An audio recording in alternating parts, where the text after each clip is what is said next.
Kembali bersama kami di Metro Siang, gelombang tinggi dan angin kencang saat ini masih terjadi di pelabuhan penyeberangan Merak Bakauheni. Saat ini masih 6.000 lebih unit kendaraan yang mengantri di dalam pelabuhan.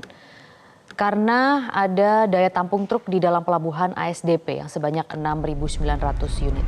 Hingga saat ini masih 6.000 unit kendaraan yang mengantri baik di dalam pelabuhan maupun di luar pelabuhan. Kondisi ini tidak bisa dihindarkan karena faktor cuaca, banyak kapal menjadi terlambat dan susah sandar.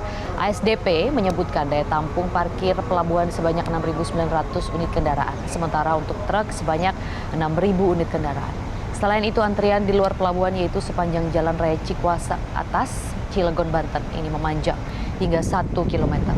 Menurut General Manager ASDP Merak, Rudi Sunarko, ini mengatakan pihaknya selalu menjaga waktu bongkar muat kapal di dermaga. Karena jika 1 jam terjadi keterlambatan, 1.000 unit kendaraan yang tidak berangkat atau mengantri. Diketahui saat ini ketinggian gelombang masih setinggi 2 meter dengan kecepatan angin 20 knot masih mengalami kesulitan sandar. Sementara sebanyak 29 kapal beroperasi. Yang terpenting adalah suplai and demand tadi. Jadi bagaimana kita melakukan menghitung visi rasio, tapi antara kendaraan yang masuk dengan yang diangkut di kapal itu seimbang. Jadi misalnya kita kuotakan 1 jam 1.000 yang diangkut, itu harus kita disiplin, jangan sampai nanti molor, karena kalau molor otomatis molor 1 jam berarti terjadi antrian 1.000 kendaraan. Cuaca buruk menyebabkan kondisi antrian truk di Pelabuhan Merak. Kendaraan-kendaraan ini tidak kunjung terurai. Untuk mengetahui bagaimana kondisi terkini di Pelabuhan Merak saat ini, kita sudah tergabung dengan Sefrinal Putra. Sefrinal, bagaimana kondisi antrian di Pelabuhan Merak saat ini? Apakah sudah mulai ada perbaikan? Ya, Maria, kondisi antrian ribuan truk ekspedisi di Pelabuhan Merak yang akan menyeberang ke Pulau Sumatera masih terjadi antrian baik di luar pelabuhan maupun di dalam pelabuhan. Namun hingga saat ini di luar pelabuhan panjang antrian saat ini 1 km, yaitu di sepanjang Jalan Raya Cikuasa Atas yang memang dijadikan kantong parkir sementara oleh pihak kepolisian agar tidak terjadi penumpukan di area Pelabuhan Merak. Selain itu juga, Maria, saat ini pihak kepolisian juga memperlakukan sistem buka tutup di area Jalan Raya Cikuasa Atas. Meskipun pihak kepolisian dan otoritas pelabuhan sudah mengalihkan arus bagian truk ekspedisi ke arah Pelabuhan Bojonegara atau BBJ, namun kondisi antrian tetap terjadi baik di dalam pelabuhan maupun di luar pelabuhan. Kondisi ini terjadi memang dampak dari cuaca buruk yang mana terjadi keterlambatan bongkar muat kapal di dermaga pelabuhan. Maria.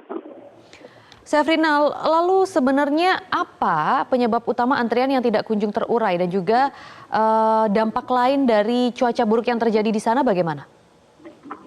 Memang kondisi ini disebabkan memang akibat cuaca buruk yang mana portail atau bongkar muat kapal di dermaga pelabuhan itu menjadi tersendat. Jadi pengoperasian kapal di dermaga pelabuhan itu tidak optimal, yang mana biasanya hari normal tidak terjadi antrian, memang optimal kapal beroperasi sebanyak 42 kapal dan saat ini hanya 29. Jika kita hitungan itu satu dermaga terjadi keterlambatan 1 jam itu bisa tertunda 100 unit truk atau 200 unit truk yang tertunda keberangkatan, dan tinggal kita kali aja 7 dermaga. Jadi tertundanya keberangkatan truk ke Pulau Sumatera per hari itu sebanyak 1.400 unit kendaraan, dan itulah yang menjadi penyebab terjadinya antrian di Pelabuhan Merak sendiri, karena memang pengoperasian kapal tidak optimal atau belum optimal akibat cuaca buruk yang menyulitkan kapal bersandar di dermaga, baik di dermaga eksekutif maupun di dermaga reguler. Selain itu juga akibat cuaca buruk banyak fasilitas dermaga pelabuhan yang rusak seperti vendor kapal, gangway, dan setrem atau jembatan penyeberang menuju kapal. Selain itu juga banyak kapal-kapal yang rusak akibat hantaman gelombang antara kapal dengan dermaga ketika akan bersandar di dermaga pelabuhan. Maria. Laporan langsung dari Sefrinal Putra, terima kasih untuk informasinya. Jelajahi cara baru mendapatkan informasi. Download Metro TV Extend sekarang.